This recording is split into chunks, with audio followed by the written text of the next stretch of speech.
Okay, so I got this drawer, and if I take the drawer out, it comes off the back. I don't know what kind of track she got there, but this is kind of a sort of track.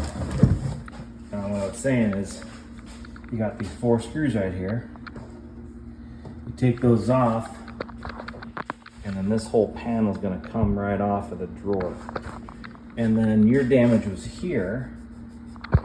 But if you take the whole box and you spin it around, you got a nice clean box over here that's good to go. And maybe you got some repairs in the corner to do back here. But then you could just take this track off of here, flip it over to the other side, and same thing with this one. And then you take this cover and you mount it on this side over here. Probably got to drill some pilot holes with your drill. Make sure that's lined up pretty close. And I can see even mine's getting cracked right here. That's just what happens with age. And you got the same sort of thing here. You got the staple right there, which is holding them in there.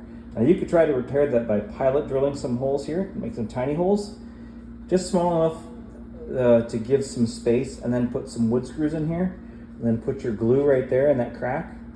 But you probably want to clamp that together.